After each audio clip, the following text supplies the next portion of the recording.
আসসালামু আলাইকুম।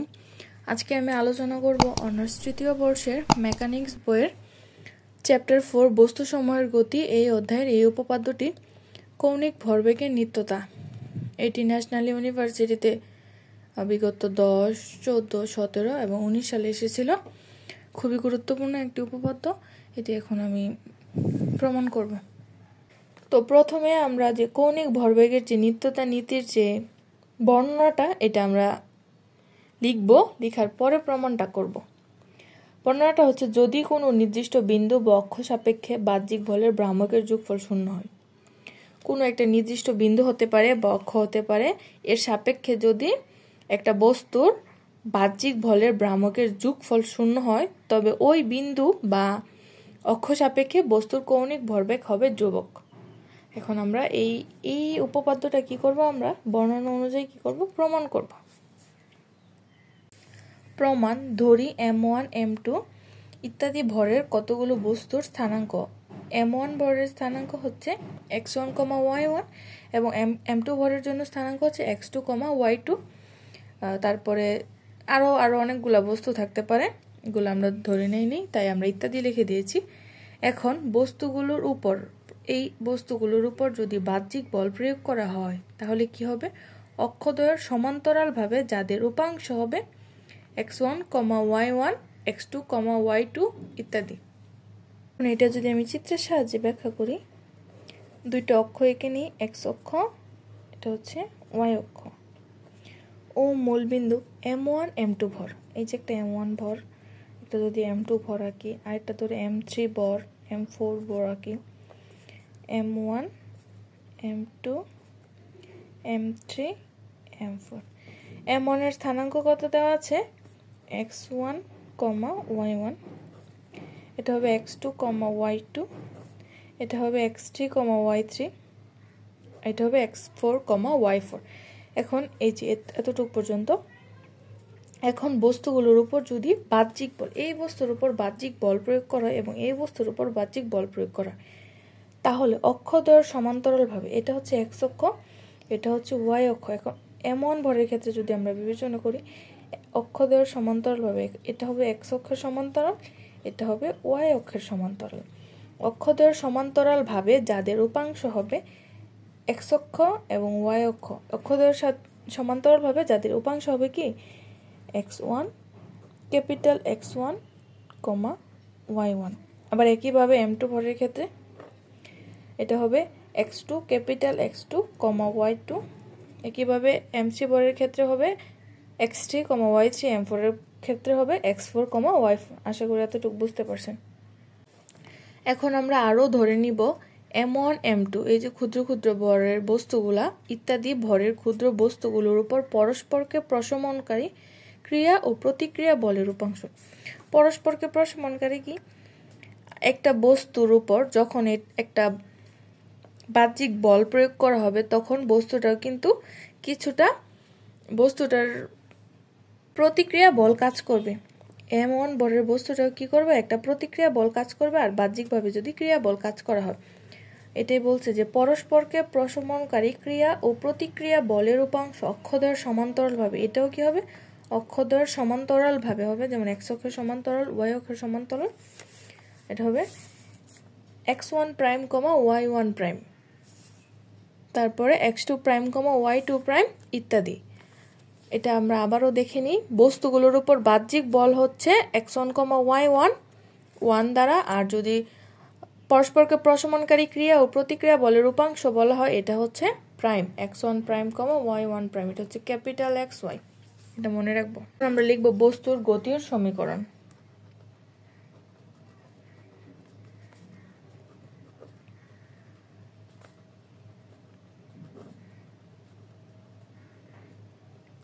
বস্তুর গতির সমীকরণ m1 ভরের জন্য কি হবে? m1 d square x1 by dt square equal x1 plus x1 prime, এবং m1 d square y1 dt square equal y1 plus y1 prime. যখন m1 ভরের জন্য নিব, যদি আমরা দেখি m1 ভরের স্থানাঙ্ক হচ্ছে x1, y1, তাহলে প্রথমে যখন x নিয়ে আমরা কাজ করব তখন যে বাহ্যিক বলের x হবে এবং ক্রিয়া প্রতিক্রিয়া বলের x1 প্রাইম হবে। এটা তাহলে আমরা পাবো যে d2x1/dt² = x1 + x1 প্রাইম। আমরা মনে রাখবো যে যখন আমরা x নিয়ে কাজ করব তখন এই x তারপরে আবার একই ক্ষেত্রে y d² y1/dt², y এর জন্য হবে y1 + y1 প্রাইম। একইভাবে m2 ভরের জন্য হবে m2 d² x2/dt² = x2 + x2 prime. m2 d² y2/dt² = y2 + y2 prime ইত্যাদি।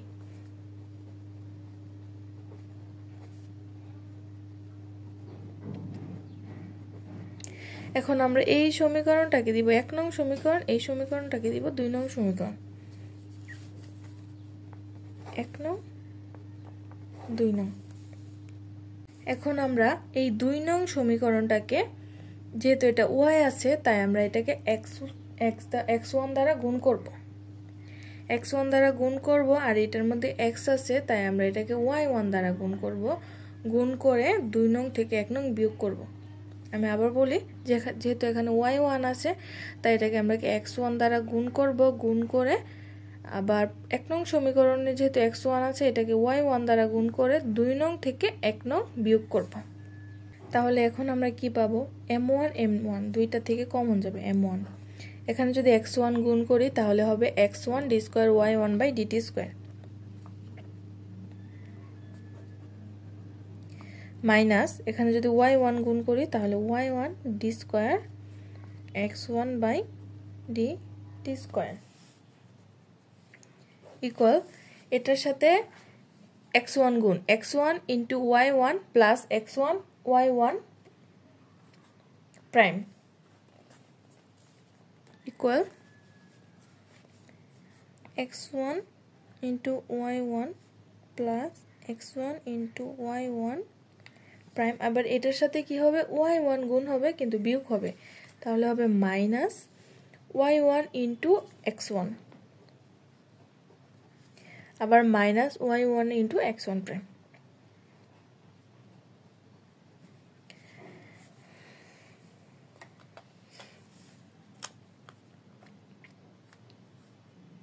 এখন এটাকে আমরা একটু সাজিয়ে লিখলে পাবো m1 x1 d² y1/dt² minus y1 d² x1/dt² equal, এখন আমরা x1 y1 এর সাথে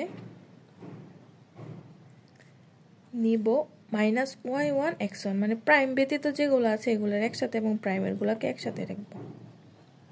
এখন প্রাইমের গুলাকে লিখব x1 y1 prime minus y1 x1 prime. এখন আমরা এতটুকু নিয়ে কাজ করছি। এখন যদি আমি এটা নিয়ে কাজ করি তাহলে কি হবে, x2 দ্বারা এটাকে গুণ করতে হবে, তারপরে এটাকে x1 দ্বারা y2 দ্বারা গুণ করে বিয়োগ করে দিব। একবারে লিখে নিই, এবং আমরা কি পাবো, m2 ইন্টু এটাকে x2 দ্বারা গুণ x2 * d² y2/dt² মাইনাস এটাকে y2 দ্বারা গুণ y2 * d² x2/dt²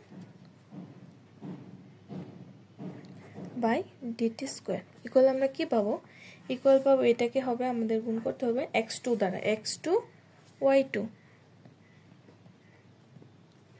plus x2 y2 prime minus y2 x2, তারপরে মাইনাস y2 x2 প্রাইম। এখন এটারেও যদি আমরা সাজায় লিখি তাহলে পাবো x2 y2 minus y2 x2 plus x2 y2 prime minus y2 x2 prime. আশা করি এতটুকু বুঝতে পারছেন। এখন আমরা কি করব, এরকম তো শুধুমাত্র আমরা দুইটা ইয়ার জন্য m1 m2 বস্তুর জন্য কাজ করছি, ইত্যাদি দিয়ে দিই। এখন যদি আমরা সমগ্র বস্তুর জন্য কাজ করি, ধরেন এই এত বড় একটা বস্তু, পুরাটার ভর আমরা ধরে নিই m, আর এর স্থানাঙ্ক m এর স্থানাঙ্ক যদি আমরা ধরে নিই x, y, তাহলে পুরাটার জন্য আমাদের কি করে দেব, আমরা সামেশন করে দেব। এই যে m1 m2 m3 যা সবগুলার যদি আমরা সামেশন আকারে লিখে দিই, তাহলে কি করবে, আমাদের সমগ্র বস্তুর জন্য আমরা কি ভরটা, যে সমগ্র বস্তুর জন্য যে গতির সমীকরণটা আমরা পেয়ে যাব। এখন সুতরাং সমগ্র বস্তুর জন্য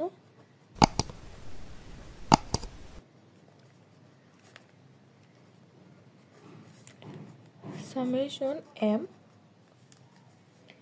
x1 থাকবে না, শুধু হয়ে যাবে x d square y by dt square minus y d square x by dt square equal আমরা পাবো summation x y minus y x plus summation x y prime minus y x prime. এটাকে আমরা 3 নং সমীকরণ দিব, 3 নং সমীকরণ। এখন আমরা এই সমীকরণটাকে এভাবে লিখতে পারি, ddt of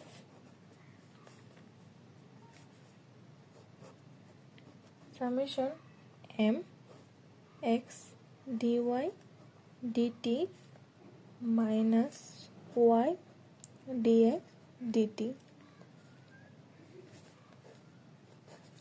equal summation x y minus yx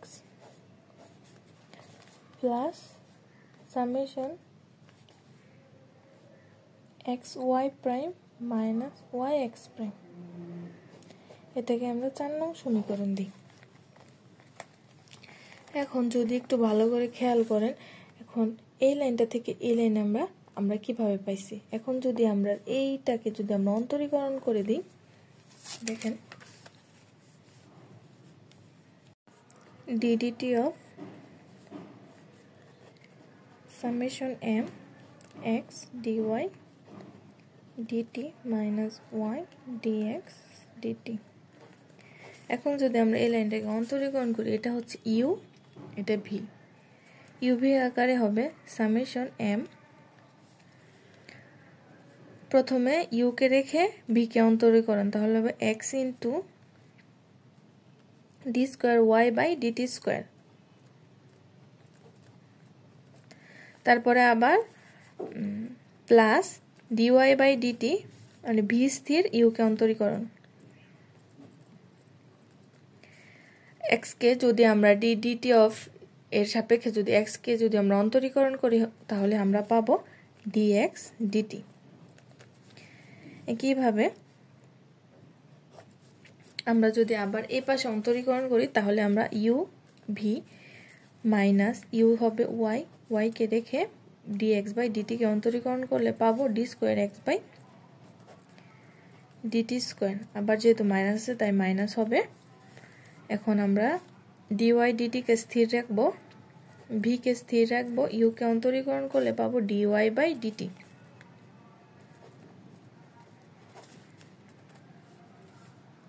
summation m, ও সবটা থেকে সামেশন m থাকবে। এখন একটু ভালো করে খেয়াল করেন, dy by dt dx by dt, dx by dt dy by dt, এই দুইটা কিন্তু কাটা যাবে, থাকবে কি x d square y by dt square minus y d square x by dt square. তার মানে কি আমরা এই দ্বিতীয় লাইন থেকে কিন্তু প্রথম লাইনটা পাচ্ছি, তাই আমরা প্রথম লাইন থেকে এই লাইনটা সরাসরি লিখতে পারি। আমি আপনাদেরকে বুঝিয়ে দিলাম কিভাবে আমরা পাইছি। এখন আমরা এই জায়গাটাকে বলতে পারি কোনো নির্দিষ্ট অক্ষ সাপেক্ষে বস্তুসমূহের কৌণিক ভরবেগের পরিবর্তনের হার। বা কোনো নির্দিষ্ট বিন্দু সাপেক্ষে কৌণিক ভরবেগের পরিবর্তনের হার। যদি লিখে দিই আপনাদের বোঝার সুবিধার জন্য, কোনো নির্দিষ্ট বিন্দু বা অক্ষ সাপেক্ষে বস্তুসমূহের কৌণিক ভরবেগের পরিবর্তনের হার। যেহেতু এটাকে টি এর সাপেক্ষে অন্তরীকরণ করা হয়েছে, তাই এটাকে আমরা বলতে পারি যে পরিবর্তনের হার। হার মানে কি সময়, যে সময়ের যে পরিবর্তন এটাকে বলে। এটা হচ্ছে কোনো নির্দিষ্ট বিন্দু বা অক্ষ সাপেক্ষে কৌণিক ভরবেগ।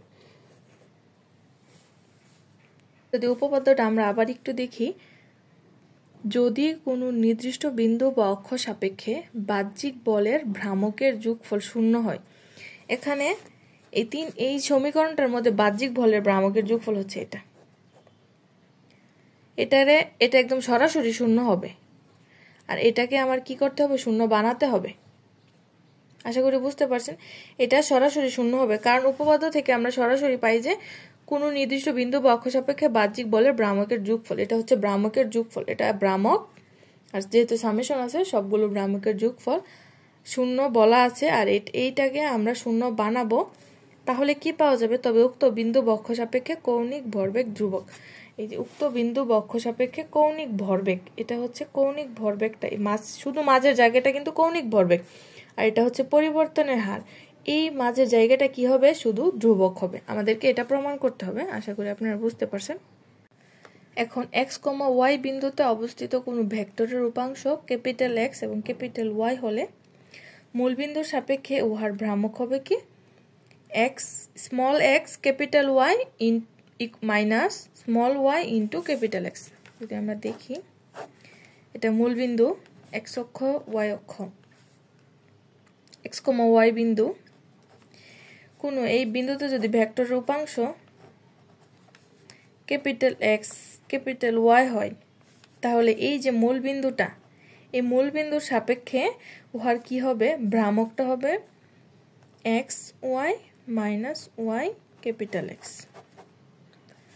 আবার অভ্যন্তরীণ ক্রিয়া ও প্রতিক্রিয়া বলের জন্য প্রথমেই কিন্তু আমরা অভ্যন্তরীণ ক্রিয়া ও প্রতিক্রিয়া বলের জন্য যে সমান্তরাল ভাবে ধরে নিয়েছিলাম, এটা কি ধরে নিয়েছিলাম? x1 প্রাইম কমা y1 প্রাইম, আবার x2 প্রাইম কমা y2 প্রাইম। বলের জন্য মূল বিন্দুর সাপেক্ষে, এই যে মূল বিন্দুর সাপেক্ষে কি হবে? যোগফল হবে। যোগফল বলাতে আমরা সামেশন লিখে দিয়েছি। আচ্ছা, যোগফল না লিখে আপনার এটা লিখে তারপরে আবার যোগফল যদি লিখেন কোনো সমস্যা নেই। যোগফলটা কি হবে? x y prime minus y x prime.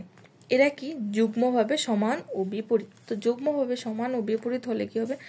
ধরেন a আর a দুইটা কিন্তু সমান, আবার যদি বিপরীত হয় মাইনাস, তাহলে কি হবে? শূন্য হয়ে যাবে। ঠিক একইভাবে এটার মান কি হবে? শূন্য হবে।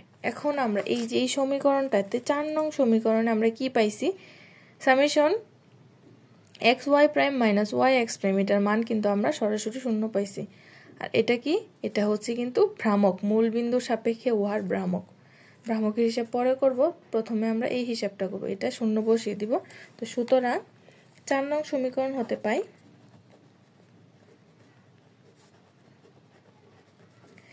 ddt of summation m x dy by dt minus y dx by dt equal শুধু থাকবে summation x y minus y capital X। এখন এটাকে আমরা 5 নং সমীকরণ দিই। 5 নং সমীকরণ, এই 5 নং সমীকরণের পরে আমরা এই যে বইয়ে 4 না 5 হবে, আমার একটা সমীকরণ বেশি হয়েছে তাই। 5 নং সমীকরণ হতে দেখা যায় যে কোনো নির্দিষ্ট বিন্দু বা অক্ষ সাপেক্ষে বস্তুসমূহের কৌণিক ভরবেগের পরিবর্তনের হার। এটা কি? কোনো নির্দিষ্ট বিন্দু বা অক্ষ সাপেক্ষে কৌণিক ভরবেগের পরিবর্তনের হার। আমি কিন্তু প্রথমেই আপনাদেরকে এটা বুঝিয়ে দিয়েছিলাম যে কোনো নির্দিষ্ট বিন্দু বা অক্ষ সাপেক্ষে কৌণিক ভরবেগের পরিবর্তনের হার। এই পরিবর্তনের হারটা কার সমান? ওই বিন্দু বা অক্ষ সাপেক্ষে বাহ্যিক বলের ভ্রামকের যোগফলের সমান। এটা কি? বাহ্যিক বলের ভ্রামকের যোগফল, মূল বিন্দু সাপেক্ষে উহার ভ্রামক। এটা এখানে শুধু ভ্রামক আর যোগফল বলাতে সামেশন, ভ্রামকের যোগফলের সমান। যদি কোনো নির্দিষ্ট বিন্দু বা অক্ষ সাপেক্ষে বাহ্যিক বলের ভ্রামকের যোগফল শূন্য হয়, এই মানটা যদি শূন্য হয়, তাহলে আমরা কি পাবো? তাহলে আমরা লিখতে পারি যে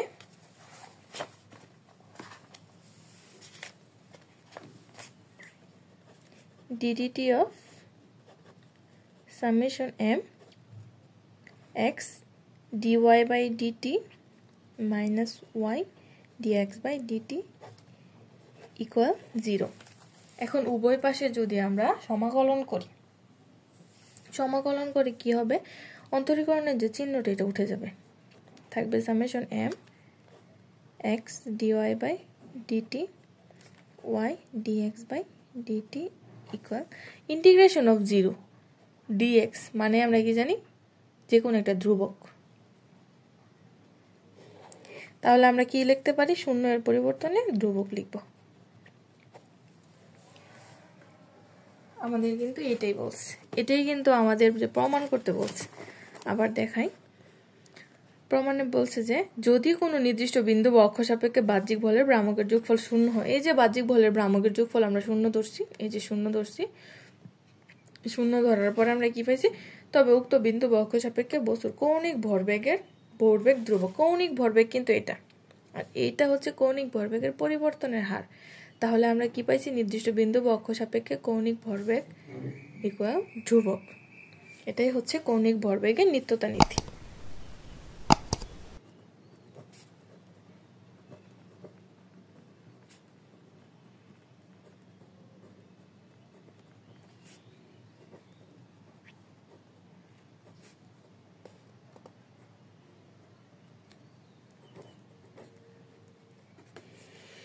আশা করি আপনারা বুঝতে পারছেন।